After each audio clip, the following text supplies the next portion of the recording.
everybody, welcome to Busy Living Sober. Busy Living Sober. Busy Living Sober. I'm crazy. It's episode 270. Yeah. Hallie. Hi. Hi. Hallie Thompson's here with me today. And Hallie and I have known each other for almost 8 years. Is that true? Craziness. It is true, yeah. It's crazy. Mm-hmm. And she was on the podcast and I tried to go back and look, and I think that it was probably 5 years, because I've had it for 5 years. So you probably were on like 4.5 years ago. Yeah. We didn't look to see the date because does it really matter? No, it doesn't matter. It was a long time ago. It was a long time ago, and here we are today. Yeah. And you'll have 8 years of continuous sobriety in January. We're not going to talk about that because you have 7 years today. Correct. It's all about today. And it's interesting because I said to her, do you want to have your last name on here? And what'd you say? I said, yeah. And the reason I said, yeah, is, I've been at my job for 4 years now, and I don't openly advertise that I'm in recovery. I'm in human resources too. So that's a thing. But I think that, you're all about reducing the stigma against alcoholism. And I think that if someone at work were to tell me that they were struggling, I would definitely disclose that I'm in recovery if I felt like it was, appropriate to do so. I don't want to push anything on anybody, but sometimes it's helpful to know that you're not alone, right? And that there's somebody else who has experienced something similar. So if somebody were to Google me, they would maybe find this podcast, and I'm totally okay with that because I'm proud of my experience in my past and the fact that, I have a message to share with people. So with that, for those who didn't hear you 4 years ago, and if you want to go back and look and find, please do. But tell us what it was like, what happened, and what it's like today. Oh my gosh, what it was like. So what it was like for me at a very high level, so I don't get into the gory details of my story, I had the allergy that we associate with alcoholism. When I started, I had difficulty stopping or couldn't stop at all.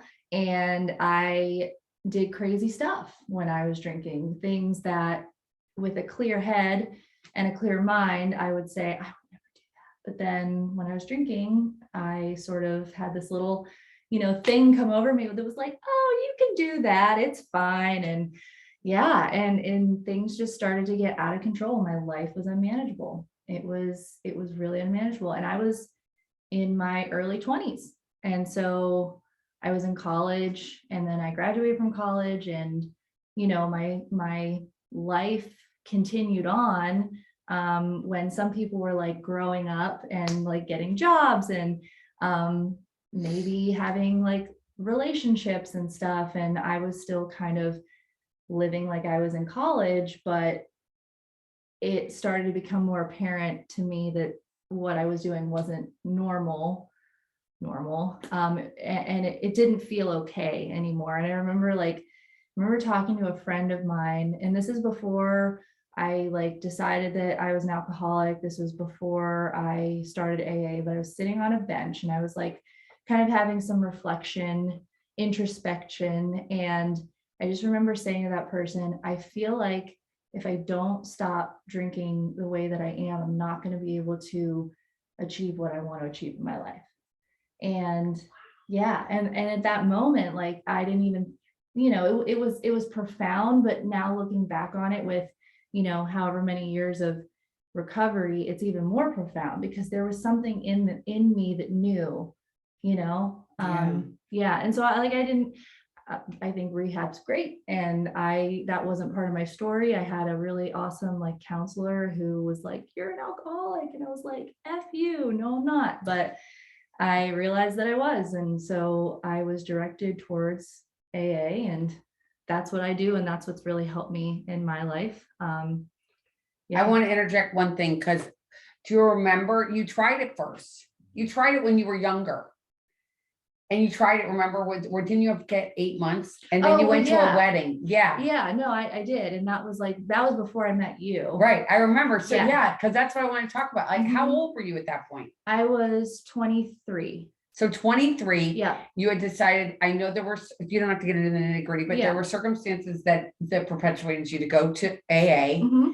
and you went and you And I got did. sober, Yeah. and you were like, okay, and you were doing it. And I was doing it. I had a sponsor, I was doing steps, I was connecting with people, but I still kind of had one foot in and one foot out. Like I had a really hard time with the concept of, I was thinking about it in terms of my whole life. Like I have to be sober forever. I'm never going to drink again. And I just couldn't like commit to that at that point, even though I knew deep down, like that's what needed to happen for me.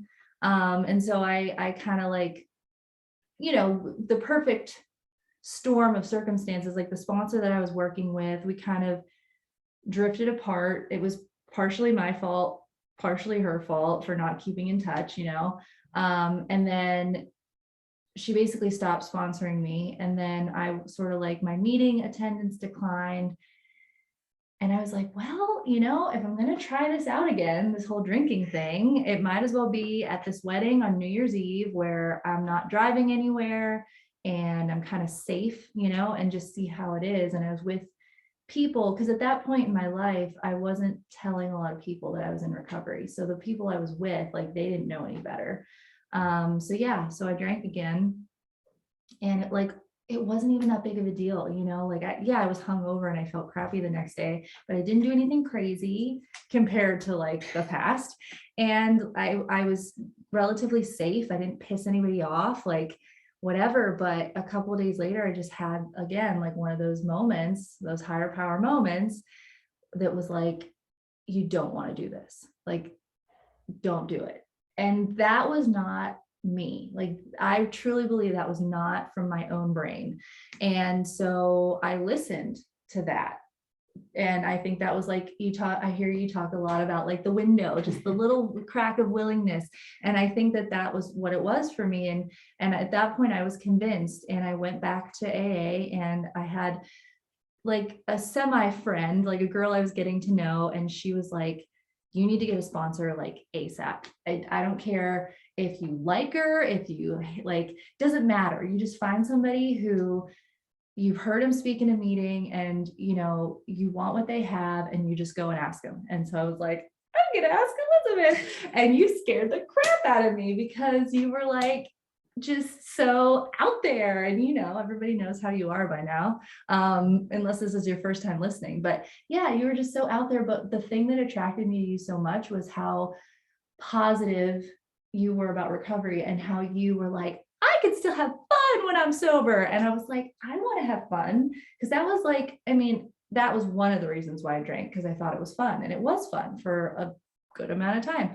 But there were other reasons why, like my own insecurities and feeling uncomfortable talking to people when I was sober. So I wanted to have that like social lubricant, but it just, for me, it just didn't work with my body to have it, because all the positive things that I wanted out of drinking, like I have those in my life now as a sober person.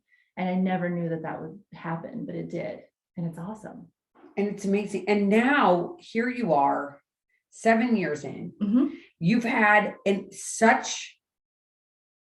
so many things that have come along the path that some people might have been like, oh my God, this is too much. Mm-hmm. I'm just throwing this in. The feelings are too overwhelming. You've had family members pass away that you really adored, and that was really hard. Yep. And then, your family of origin, you had stuff come up that was also a little like, yeah, take your breath away, but you continued. And how do you continue? And I want you to tell people also what you're doing with your life, because I think it's really interesting. Okay. So first question, how do I continue?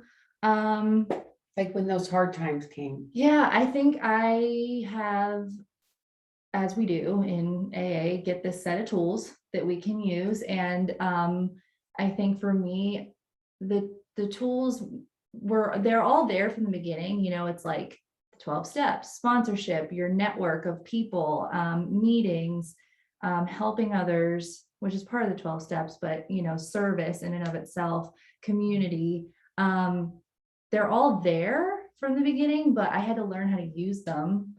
And I think I learned how to use them by first and foremost going to meetings, because then I got to see through example. Like I'm a very like I learn from others. I watch what other people do, and I am like, I want to be like that. And then I sort of try to emulate that behavior, right? And so I would see people in the program that I thought, like you and like other women, and I'm like, oh, I think they're doing it right, like, and so I would sort of try and figure out like what you did. And I would ask you questions or, try and get to know you a little bit. I know for me, the friends I've made in AA have been a game changer. Like it took me a while to find my tribe in meetings. I don't know. It's for one, you can't find your people if you're not in it and you're not going. And that was one of the things you taught me in the beginning was like, can't have one foot in, one foot out. Like you got to be in it, because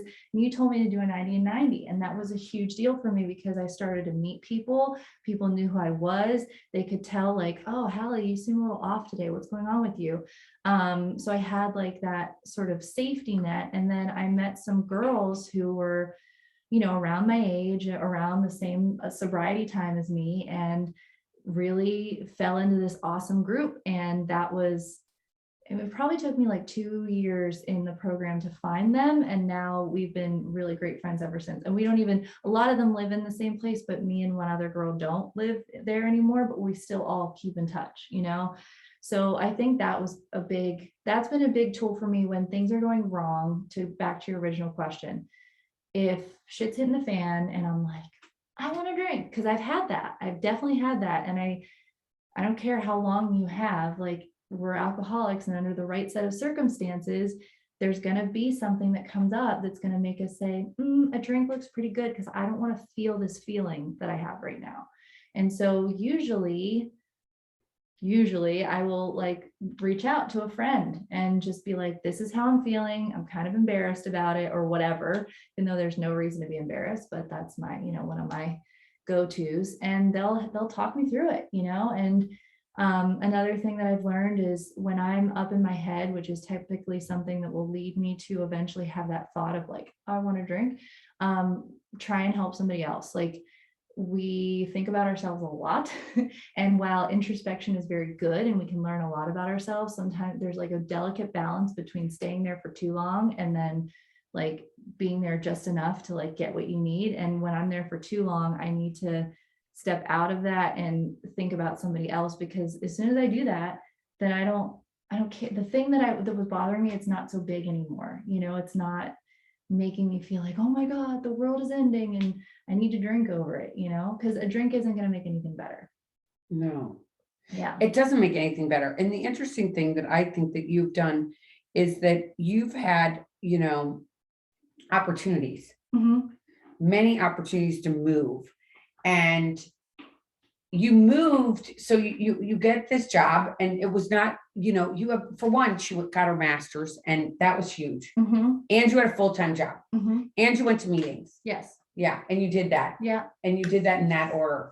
And then they say that life gets really good and you forget about AA, but you didn't forget about your sobriety along that path. And when you did your first move, that was to Boston first, right? Yeah. So you first went to Boston, and you were leaving your tribe. Yeah. You were leaving me. You were leaving everybody. You were leaving your apartment. You were leaving your stuff. She got rid of all of her stuff, put it up at her parents' house, and you ended up doing that. And you went on this, and you were like, "Okay, I'm doing it." And what do you equate that to? And the ability to be able to do that and not be scared, because fear is such a huge thing for people that we get to build, like we can't even move as far as to go to a meeting or to pick up the phone and call someone. And you actually went to a place you knew no one. Yeah. So at that point, I had been sober for like, I guess it was 4 years, or at least doing, meetings for that long. And I felt like I got to know myself so much better in sobriety. I mean, part of it is like I was in my early 20s. You're supposed to be figuring yourself out when you're in your 20s, whatever. So I was probably doing a little bit of that. But I really think that like AA gave me that compass that I needed to navigate what I wanted, what my goals were. And so I found that my goal was to get the heck out of Pennsylvania. I mean, I got out of Western Pennsylvania and moved to Eastern Pennsylvania, but I wanted to see things. I wanted to experience places in life. And so I think it helped to have that motivation and like to know myself better first and foremost. And then to like not be scared to move. I mean, there probably was some fear, but honestly, when you say that, I kind of feel like I just was like, this is what I'm doing and it's going to be great. And I did, but I knew how important it was that when I got there, I needed to plug in right away. And that was at the top of my list as far as priorities. And I did a pretty good job. I found, meetings before I went to those meetings. I got a sponsor right away, and I met two really awesome girls that I'm still friends with now in Boston. So I just tried to replicate the safety net and the network that I had in Philadelphia in Boston when I went. And then I've moved several times since then. And I would say like, it's gotten a little harder each time. And especially in the last like few months, because I've been remote working and living out of Airbnbs for like 4 to 6 weeks at a time. And it's COVID. So like sometimes they say they're having meetings and then I show up and there's nobody there. I haven't been the biggest fan of Zoom meetings because of various reasons that I'm sure a lot of people can relate to that I won't get into, but I don't know. The thing that I've done in this time when I've been moving around a lot is I've kept the same sponsor. We meet virtually. So just like FaceTime or on the phone. And I was committed to like doing all 12 steps with her, which I just did. And I want to hang on to her for at least a while because having that consistency has been important, especially when my meetings haven't been as frequent or stable as they once were. So I still have that common thread of like recovery in my day-to-day.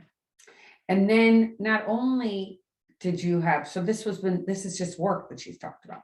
Then there's this thing that we have a hard time with, relationships. So you met someone. I did in Boston, and I was not expecting that. I thought, okay, I'm going to start this rotational program. I'm almost 30. I'm not going to meet anybody, and I'm okay with that. And what happens? HP drops this wonderful person into my lap. And he's not sober, which is fine because he doesn't need to be sober like me. But it was just this whole thing that I wasn't expecting. And here we are like almost 4 years later and we're engaged. We're going to get married next year. And we did long distance for 15 months and then we moved in together in January of last year, and then everything shut down because of COVID. And so not only are we like going from not seeing each other very much for 15 months because we're long distance to living in the same apartment to being locked down together for the first time. And there's been a lot of learning that I've had to do, and it's been a challenge because I think living with somebody and also being in a close, relationship can really bring out some defects in all of us. I mean, it certainly did in me. And defects, I say it like, it sounds like such a negative thing, but it's just like fears that I had, or like these underlying insecurities that I didn't need to think about as much, because when you're by yourself doing your own thing on the day-to-day, it's not coming up as much. But these things started to come up, and the way I felt about like certain ways that he would act, and then how I would act in response to that, and communication, and just, this whole other like ball game of things that I didn't even start to address. And so that stuff will make you want to drink for sure if I didn't have this program, I think. So I was listening to a speaker, and a circuit speaker, and it was on YouTube, and they were talking about the steps and they were actually talking about the traditions. And do you feel like he had said that, the steps are really what you learn, how you learn to live. Mhm. And the traditions are how you learn to live with In everybody else. relationships, yeah. Yeah. So do you find that you've used the traditions to help you in your relationships, would you say, or no? So I think that I'm learning how.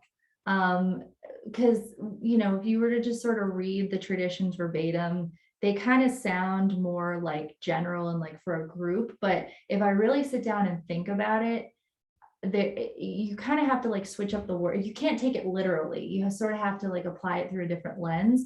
And when I do that, I can totally see how the traditions apply to relationships, and interacting with other people. And I think what tradition is just about like service and putting other people first.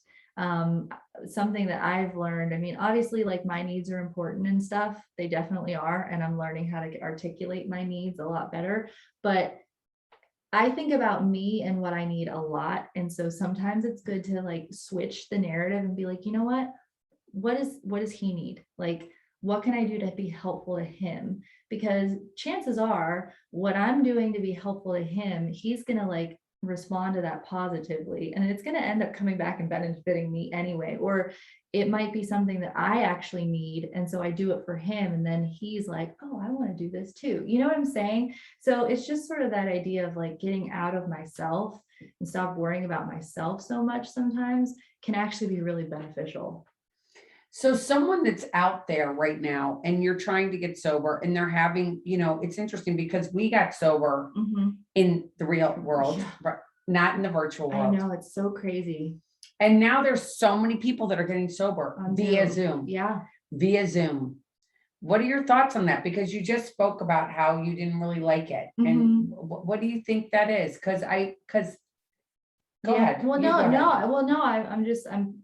it's a good question. Like, I think part of the reason why I didn't like it is because I was used to the other way. I was used to going and interacting with people, and I like people, that's just something that makes me happy is seeing that. And I'm on the computer for work all day, so it was kind of a little bit of that. But I'd say I've heard a lot of people who are newly sober during Zoom times say that they think it's great and they love it, and that's awesome. Like, keep loving it, and if it works for you, then keep doing it. And if it's not working for you and it's your only option, I would say, maybe there's a way that you can sort of supplement that. Like, Zoom is kind of nice because you have that little chat feature where you can reach out to somebody privately. So like, get on the meeting, and if you hear somebody who is, who you like what they have to say, just reach out to them and give them your phone number, ask them for their phone number, and then connect with them one-on-one. And if they're local, maybe you can meet up in person. So if you're looking for the human contact, like maybe you're not going to get it in the meeting itself, but you can get it from the meeting and outside of the meeting, if that makes sense. I think it's hard because I don't, but I think it's great that people are getting. I think it's hard. I Yeah. think for me, because I still go because of where I live, there aren't any, Yeah. there's no other option. So I need to, I mean, I think there are options, but nothing that I found. And I have this meeting I started in the morning. I don't Mhm. talk about it that much. I think you even asked me out there, like, do you tell people about it? Mhm. And I don't always tell people, but if you want to try it, I have host a meeting. I don't really host it physically myself. I have other people that I'm so grateful for that we have our own home group that is it's in the cloud. It's awesome. And please come to it if you ever want the information. It's under Morning Hope on Busy Living Sober. Being young and getting sober young. Mhm. I have people that reach out to me. They're like, how do they do it? How do you do it when you're young? And is it now trendy to be sober, would you say? And when we talked about changing the stigma, I mean, for someone that's young like you, do you think that there is such a stigma anymore? And what are your thoughts on that? Yes, I do think there's still a stigma. I think it's becoming more mainstream to maybe not necessarily get sober, but to have these spurts of like, being not drinking for a certain amount of time, or prioritizing health and wellness, because we all know alcohol is not good for you. I mean, I'm not here to say like nobody should drink ever, because that's not realistic and that's not what I'm about. If you can and you can handle it, then absolutely by all means drink. But there's plenty of studies out there that say that, you know, alcohol use as a whole, especially if it's in high amounts, can cause cancer. It can cause neurological problems. I mean, the list goes on and on. So when you think about health and wellness, which I do think is very trendy, and, you know, these days, especially with people in my generation or younger, then yeah, they might be looking at being sober, or just like not drinking, or really limiting their alcohol use as a way to be healthy. And if that's the case, like, that's awesome. You know, I think that's great. You don't necessarily have to be in recovery from alcoholism to be sober. You can just be a regular person who doesn't really like to drink. And I think that if that becomes more popular and there's less stigma around that, that would be awesome. Because a lot of the drinking I've experienced, and that I think is probably still happening, and I say drinking, and I kind of mean it as like a blanket for a lot of other things. There's peer pressure, like there truly is. It's peer pressure. It sounds so corny, but like it happens, and you've got all these kids who are like, come on, like drink with me, whatever, and they're doing it younger and younger and younger. And it's hard when you're young to say no to that. And I had that experience myself when I was 14 and I had my first beer, because I was hanging out with like some people who were older than me, and I wanted to be cool and I wanted to fit in. And so I drank, you know, and I don't think that's why I became an alcoholic. It was just, you know, I could relate to the pressure behind it and that feeling of wanting to fit in. So, yeah, I don't know. I do think not drinking is becoming more popular. I would love to see it in the like younger generations, like kids being able to say, no, I'm good. I don't want to, because I want to be healthy and I don't, whatever. Or I know that alcoholism runs in my family, so I want to be careful. Like talking about it, you know, if and when I have kids, I want them to know what my history is, because I don't necessarily subscribe to the fact that like alcoholism is genetic, like there's actual genes involved, but I do think that it either has to do with like perhaps trauma like early on, and so that's the reason why it carries through families, because like that trauma keeps repeating itself and repeating itself, and it molds the brain in this certain way and whatever. But if there is a genetic component, or if it truly does run in families, like I want my kids to know so that they can be informed and they can make decisions about like, want to like take it a little easy, because maybe I'm going to be like mom someday. But I hope, you know, my future unborn children never have to see me drunk, you know, that would be helpful for them to not get totally messed up. I think like I went off on a tangent, but I love that though. It was really good. It was really good. And what do you, because again, you're younger than me. You're way younger than me. You're 20 years younger than me. I am. You are. You're 20. We're just so the same. I know we're so the same, but I'm like, oh my gosh, you're 21 years younger than me. And this phone keeps dinging off, and I tried to have it on. It wasn't supposed to do that, but anyway, what do you think about weed and marijuana these days? Because when I was growing up, it was not legal. Mm-hmm. When my kids now, they are growing up with it more legal, and Mm-hmm. you have watched the entire thing go on. Mm-hmm. What do you think about that, and people using it as a gateway drug? Do you think it's a gateway drug, and do you think people are smoking more weed or eating edibles more than they ever were before? And are they doing that in lieu of drinking?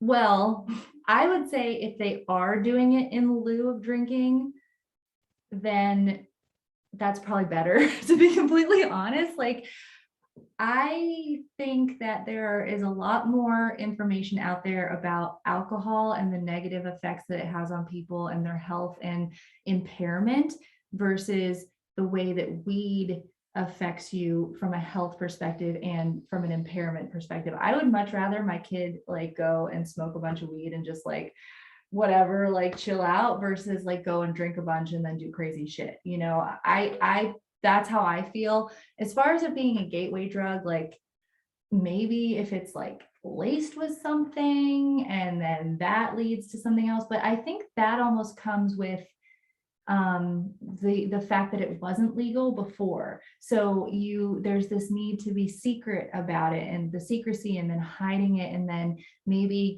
having to get it from drug dealers, and then perhaps because that you're already kind of engaging in that behavior, then there might be more of a likelihood to escalate to the next thing. So I don't think it's actually the weed that's doing it. I think it's the systems that were in place before to perpetuate that. But if it's becoming legal, then perhaps that's going to not be as prevalent, and people will just like go and do weed, and they'll be fine, you know. And I really hope that that's the case, because there's a lot of things that weed is used for that is good. I mean, between like medicinally, like cancer stuff, and I mean, people do use it to like help them sleep and everything. But as far as I'm concerned, any substance, weed, alcohol, cocaine, caffeine, food, they all play a role on our reward system in our brain, and they all have the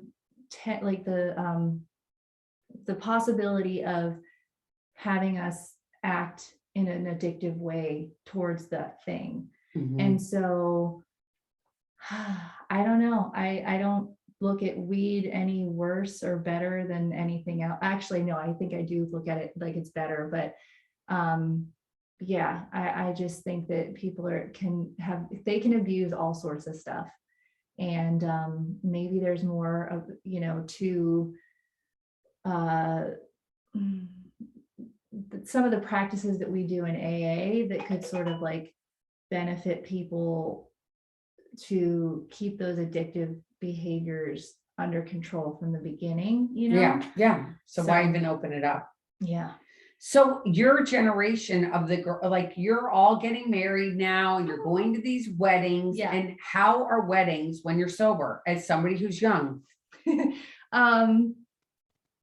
A lot of times, well, I've had a lot of different experiences, and sometimes it really just has to do with me and how I'm feeling. For the most part, like I just feel so much more comfortable in myself now that I'm sober, that I can go and I can dance and have a great time and like socialize with people, and I don't have to worry about doing something crazy and feeling terrible the next day. And so for me, weddings are generally a lot of fun. There was a wedding recently where I got there and I was already kind of feeling a little off. And like just a lot of drinkers, like a lot of drinking was happening. And I was like, to my knowledge, the only person there who wasn't drinking, and couldn't really find many options for non-alcoholic drinks, which is a bummer. I was like in an unfamiliar place, and I kind of felt a little trapped because I was there for the whole weekend. I was freaking out a little bit, I'm not gonna lie, but how'd you get through it? I called my friends, because I was like, I need to talk to somebody, you know, or else I'm gonna go. And I separated myself for a little bit. It's okay to be like, I don't need to do this right now. And I went up to my room and I hung out, and I sort of like took a minute, and I breathed, and I prayed a little, I talked to people, and then I eventually, like, I wasn't like ecstatic. It didn't turn my mood around like this is gonna be the best time ever, but I felt better. You know, I didn't feel like I was A, gonna drink, or B, that I was gonna lose my mind because I was trapped with all these people who were partying all weekend. And, you know, I, with the help of my fiance, like found some club soda or at least like bottles of water or something. And he was very supportive as I was feeling a little anxious too. So yeah, but I'd say mostly weddings are super fun. And if you're going to have a wedding and you're not sober, then make sure you have a lot of drinks for your non-alcoholic, you know, for your friends who drink non-alcoholic things. It's just not everybody drinks booze. Okay. So and be aware. It's important. And then with your friends now having kids, do you see that wine culture that's going on? I hear that people talk about it, and you know, you're of that group that's like, does anybody ever called you yet and said, hey, I might need your help? No, not not yet. Like I hear about it from my friends who are sober, because they are like trying to connect with mom groups and stuff. And they're like, oh my God, they like put wine in cups and, you know, walk it around in their strollers and stuff. I mean, I don't know. I don't want to generalize, but like, I do think it happens. And, you know, I hope that people are okay. And if they do it, then it doesn't get to the point where it causes a problem for them or their family. And if it does, then chances are there's probably a sober mom in your mom's group. So try and find her and talk to her if you're struggling with that. And what do you say to the person that's insecure when they go into certain situations? Because you just talked about it, and it's, I could tell by even you're talking, like going to that wedding, you were a little insecure, like, and you're like, I don't fit in. Yeah. This sucks. Yeah. And even in neighborhoods and your friends that have the girls that all drink and you're the sober one. Like, what would you say to somebody who's out there who's like, I have kids, I don't drink. My kids are never going to see my drink. My fiance's never seen me. My husband's never seen me drink. My fiance hasn't seen me drink.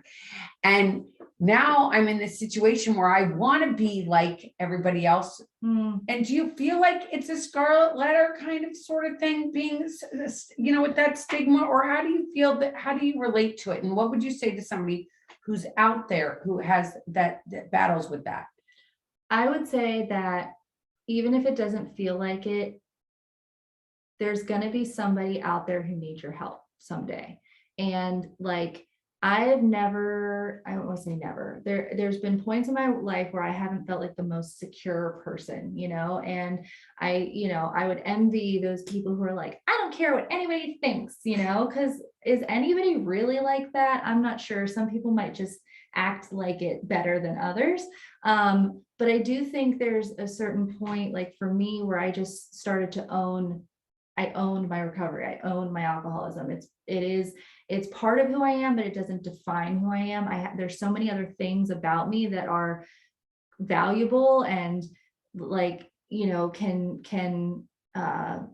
help other people and support other people, including that part of me, including my alcoholism. And so like, you know, it's situational for me. Sometimes I'll say it and be like, this is me and this is what I'm doing. Sometimes I just don't mention it. But if it were to come up, like, yeah, I would tell somebody, but I would just say like, just own it, you know, own it to whatever that looks like for you. It doesn't mean you have to be standing on the roof and being like, I'm an alcoholic, like her. Yeah. But just own it, because you never know who you're going to help.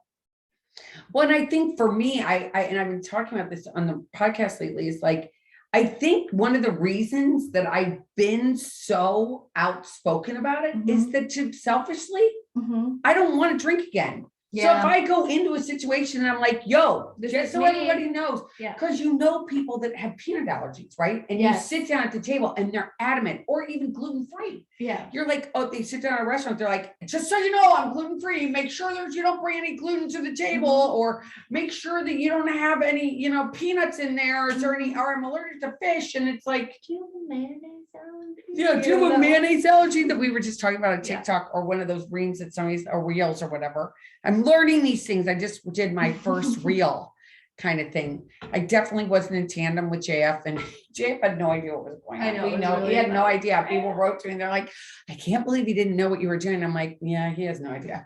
I mean, I'm always doing crazy things. So he's like, yeah, she's background music. But back to, not to digress, which I just did. I think that it's important sometimes to own it, and it's for you too.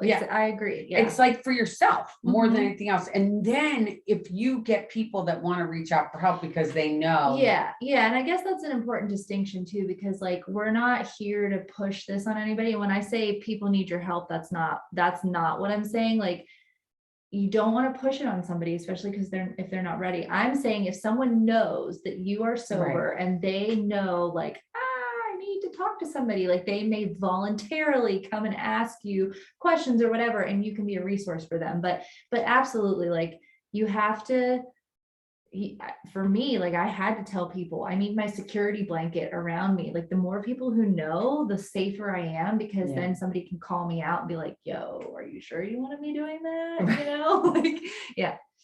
So my last thing, so people are dealing with, because right now we know that this COVID, and you mentioned it, Mhm. has been really difficult on Yes. a lot of people. It has. Yes. It's been really It's hard. been super hard. And probably people that might have been sober, or people that have never been sober and never thought that they had a problem now have a problem. Mhm. And if you were their friend and they were to call you and Mhm. say, you know what, Hal, I really feel like I've got an issue. Can you help me? Mhm. What would your advice be?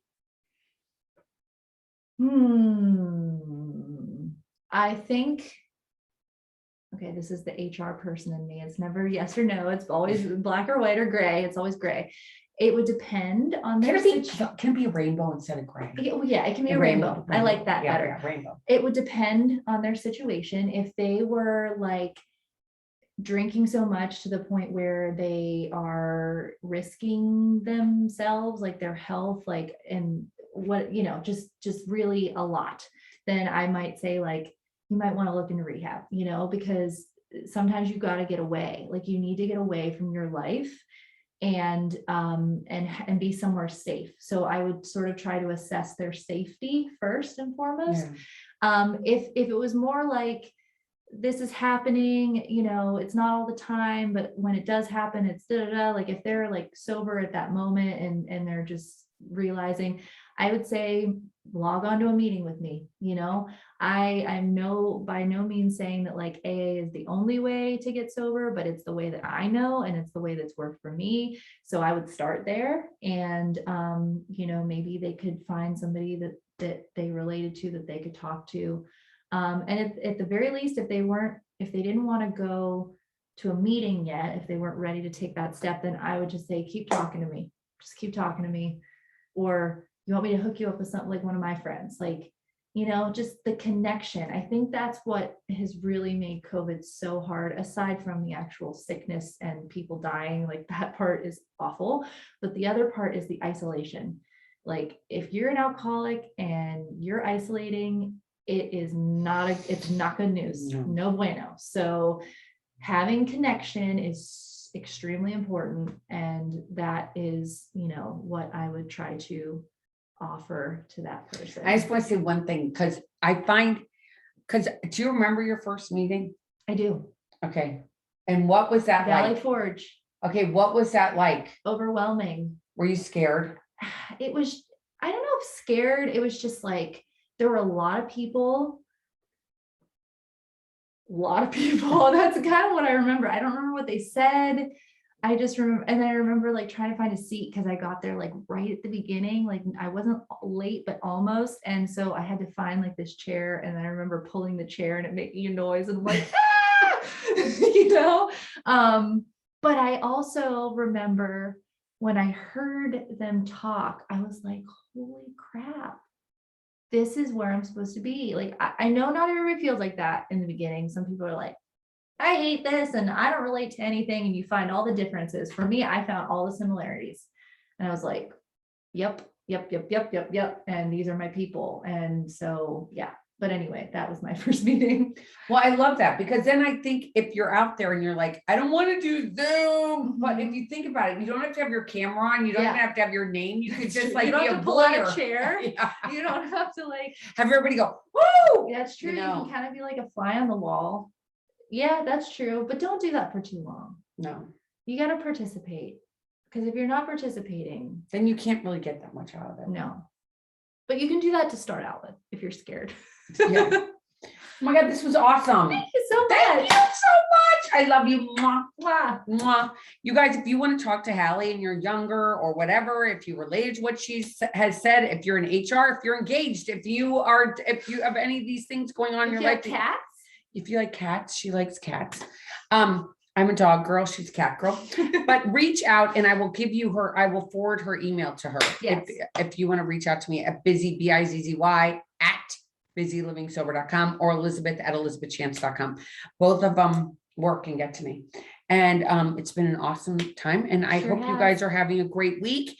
And I'll see you again next week. And thanks for following. And thanks for everything that everybody's out there in the notes people send me. I have to tell you, it really means more than anything because I don't know who watches analytics, not me.